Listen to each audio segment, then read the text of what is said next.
హరే కృష్ణ. మనం ప్రస్తుతం దర్శించుకోబోతున్నటువంటి దివ్యదేశం పేరు తిరునీర్మలై.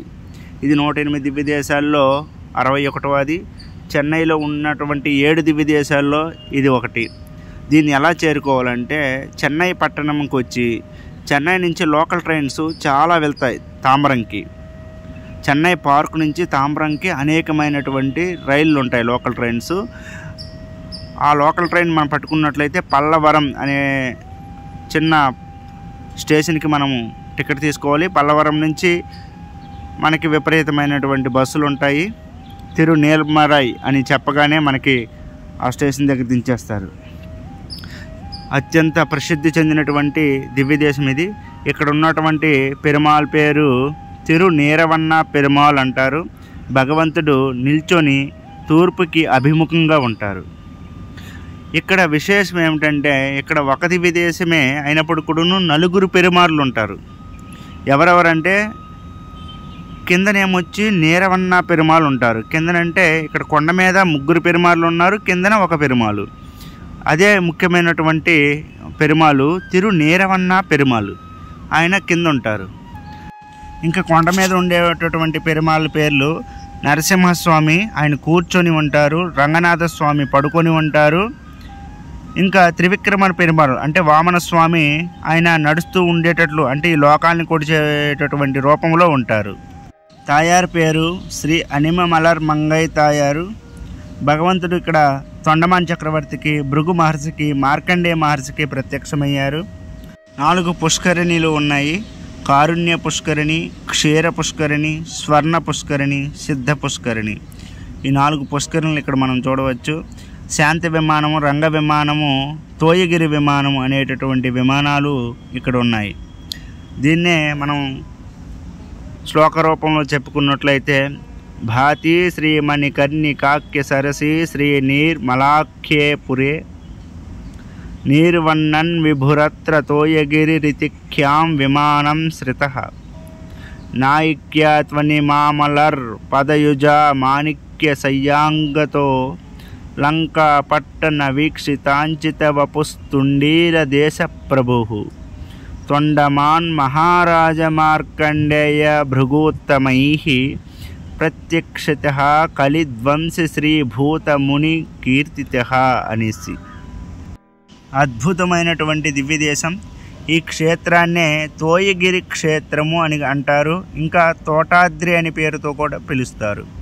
తోయ అంటే నీరు, తమిళ్లో తన్ని అంటారు, తోయ సంస్కృతంలో అంటారు. తోయగిరి ఈ యొక్క పర్వతం చుట్టూ కూడా నీటితో ఉంటుంది కాబట్టి దీన్ని తోయగిరి క్షేత్రం, తోటాద్రి అని పేరుతో పిలుస్తారు. అందువలన ఇక్కడ తిరునీర్మలై అనే పేరు కూడా ఇక్కడికి వచ్చింది. ఇక్కడ విశేషం ఏంటంటే భగవంతుడు 4 భంగిములలో మనకి దర్శనమిస్తాడు. కూర్చొనిస్తున్నాడు, పడుకోనివిస్తున్నాడు, నిల్చొనివిస్తున్నాడు, నడుస్తూ ఉన్నట్లు కూడా మనకి దర్శనమిస్తున్నారు. ఈ విధంగా 4 రూపాల్లో మనకి దర్శనమిచ్చేటటువంటి దివ్యదేశం ఏదైనా ఉందంటే తిరునీర్మలై దివ్యదేశమే. అత్యంత ప్రసిద్ధి చెందినటువంటి దివ్యదేశం.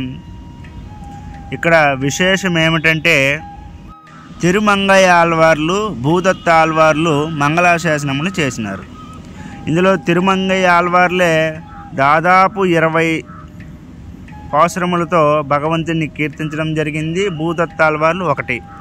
అయితే మన తిరుమంగయ్య ఆళ్వార్లు అలా దివ్యదేశాన్ని దర్శించుకుంటూ వస్తూ ఉండేటప్పుడు ఎప్పుడైతే ఈ క్షేత్రాన్ని తిరునీర్మలై అనేటటువంటి క్షేత్రాన్ని చేరుకున్నారో అప్పుడంట ఈ కొండ చుట్టూ మొత్తం నీరుతో ఉందంట, ఈ మందిరం చుట్టూ మొత్తం.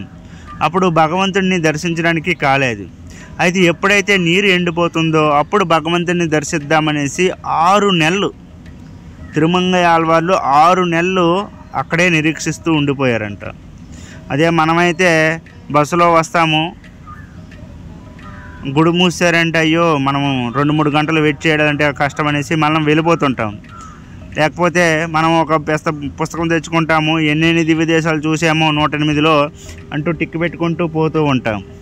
కానీ ఆచార్యులు ఆళ్వార్లు చూసుకుంటుంది ఎంత ప్రేమ భగవంతుడి మీద. భగవంతుడు సాక్షాత్తు ఈ దివ్యదేశాన్ని దర్శించుకోవడం కోసం ఆ దగ్గరలోనే 6 నెలలు భగవంతుడు కోసం తిరుమంగై ఆళ్వార్లు నిరీక్షించడం అనేది జరిగింది.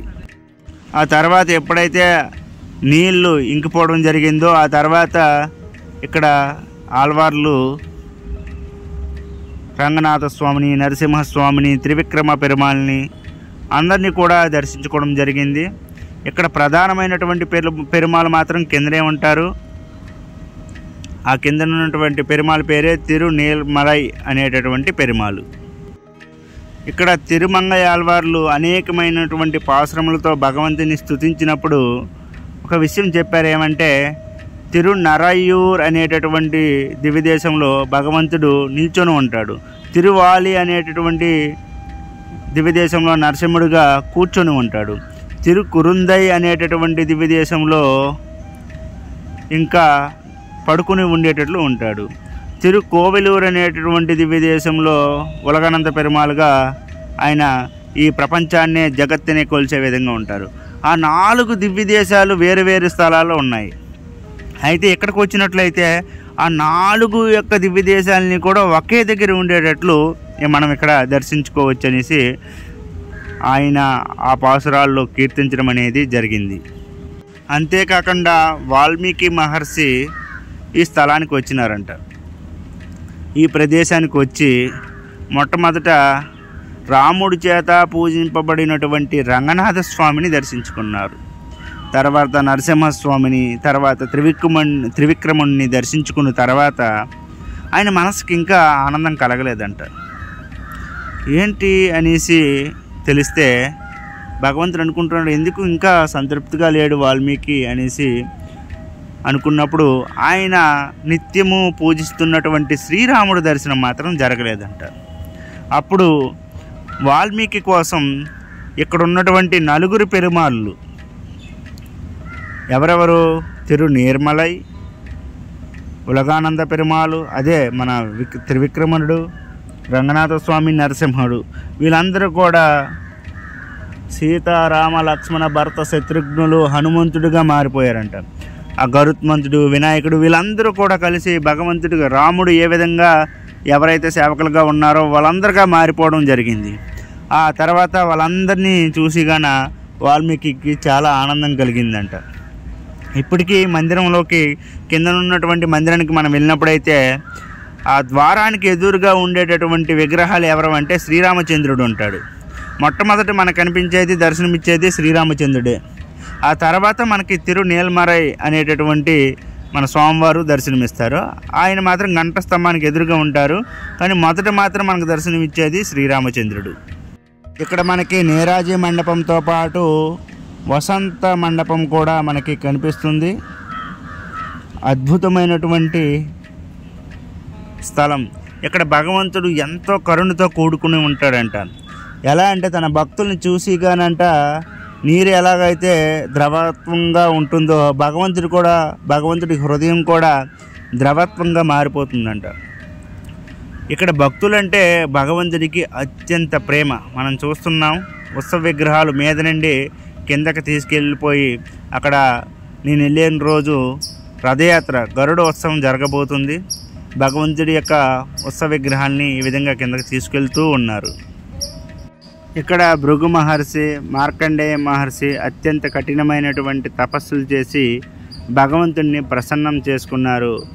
భగవంతుడు ప్రసన్నుడైన తర్వాత, అయ్యా ఋషులారా మీకు ఏం వరం కావాలో కోరుకోండి అని చెప్పగానే ఆ ఋషులు అన్నారంటే, స్వామి మాకు ఈ భౌతిక జగత్తులో ఎటువంటి కోరికలు కూడా లేదు, ఈ భౌతిక జగత్తులో ఉండేటటువంటి ఎటువంటి భోగాలను కూడా అనుభవించాలని అస్సలు లేదు, మాకు నిరంతరం కూడా నీ యొక్క భక్తి సేవలో ఉండేటట్లు అనుగ్రహించండి, అదే మాకు ముఖ్యమైనటువంటి వరము, అంతకు మించి ఇంకేమీ అవసరం లేదనేసి ఋషులు అనేవాళ్ళు భగవంతుని ప్రార్థించడం అనేది జరిగింది. ఇక్కడ నరసింహస్వామి అసురుడైనటువంటి హిరణ్యకశిపుడిని సంహరించి అతని కుమారుడైనటువంటి ప్రహ్లాదుడికి అనేకమైనటువంటి వ్యాధుల నుండి రక్షించి నరసింహస్వామిగా దర్శనమివ్వడం జరిగింది. అయితే ఆ ప్రహ్లాదుడు భయంకరమైనటువంటి నరసింహస్వామి యొక్క రూపాన్ని దర్శించి భయపడిపోయాడట. అప్పుడు ప్రహ్లాదుడికి శాంతింపజేయడం కోసం నరసింహస్వామి బాల నరసింహస్వామిగా ఇక్కడ మనం చూడవచ్చు. అదేవిధంగా ఉగ్రహ నరసింహస్వామి యొక్క విగ్రహం కూడా ఉంటుంది. 2 నరసింహస్వాములు కూడా మనం ఇక్కడ చూసి ఆనందించవచ్చు.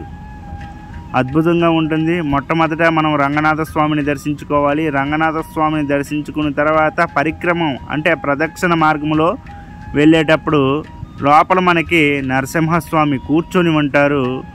ఆ తర్వాత త్రివిక్రముడు కూడా మనకి దర్శనమిస్తారు. ఈ విధంగా ఈ యొక్క దివ్య దేశాన్ని దర్శించుకొని మనము మన యొక్క హృదయాన్ని పవిత్రం చేసుకోగలము. ఇక్కడ అనేకమైనటువంటి ముఖ్య ఉత్సవాలు ఉన్నాయి. ముఖ్యంగా మార్చి ఏప్రిల్లో వచ్చేటటువంటి రథోత్సవము, శ్రీ వైకుంఠ ఏకాదశి, కృష్ణ జన్మాష్టమి, శ్రీరామనవమి, నరసింహ చతుర్దశి అనేటటువంటి ముఖ్యమైనటువంటి పండగలు. ఇక్కడ భగవంతుడు అత్యంత కరుణామయుడు కాబట్టి ఆయన యొక్క దర్శనం చేసుకొని మనం భగవంతుని ప్రార్థించవలసింది ఏమంటే, మనకి కర్మానుసారం మనకి ఏది రావాలో అది కంపల్సరిగా వస్తుంది, ఏది పోవాలో పోతుంది. కానీ ఈ జగత్ అనేది అనిత్యమైనటువంటిది, శాశ్వతం కానిటువంటిది. కాబట్టి మనం భగవంతుడి దగ్గరికి వెళ్ళేటప్పుడు మనం ఏం ప్రార్థించాలంటే, స్వామి నీ మీద ఉండేటటువంటి అచంచలమైనటువంటి భక్తి ఎప్పుడూ కూడా నష్టం కాకూడదు. ఎప్పుడూ కూడా మా మనస్సు అనేది నీ హృదయం మీదే, నీ యొక్క పాదార విందముల మీదే ఉండాలి అనేటట్లు మనం భగవంతుడిని ప్రార్థించుకోవాలి. అప్పుడు భగవంతుడు మనకి ఐశ్వర్యం కానీ మనకి కావలసినటువంటి అన్నీ కూడా ఇస్తాడు. ఎప్పుడైతే మనము నిష్ఠతో అచంచలమైనటువంటి భక్తిని కలిగి ఉంటామో భగవంతుడు అన్నీ కూడా మనకు సమకూరుస్తాడు. కానీ అది వదిలేసి భగవంతుడి దగ్గరికి వెళ్ళి ఒక తుచ్చమైనటువంటి చిన్న కోరికలు కోరినట్లయితే భగవంతుడు దాన్ని ఇస్తారు. కానీ మనము ఒక పెద్ద రాజు మన దగ్గరికి వచ్చినప్పుడు అయ్యా ఏం కావాలని అడిగితే మనం ఏదో చిన్న వస్తువు అడిగితే ఏం లాభం ఉంది? రాజు కావాలనుకుంటే వజ్ర వైడూర్యాలతో కావాలంటే అర్ధ భాగం కూడా ఇవ్వగలడు, అర్ధ రాజ్యాన్ని కూడా ఇవ్వగలడు. కాబట్టి మనం భగవంతుడిని కోరుకున్నాం అనుకోండి, పెద్దది కోరుకోవాలి. అది ఏంటంటే భగవంతుడి భక్తి, అంతకంటే మించినది ఇంకోటి లేదు. కాబట్టి మనం అందరం కూడా భగవంతుడిని ప్రార్థిద్దాం. ఈ భౌతికమైనటువంటి జన్మ మృత్యు జరావ్యాధుల నుండి బయటకు వచ్చి భయంకరమైనటువంటి సంసారం నుండి బయటపడేలాగా కోరుకుందాం. హరే కృష్ణ కృష్ణ కృష్ణ హరే హరే, హరే రామ రామ రామ హరే హరే. జై శ్రీరామ్.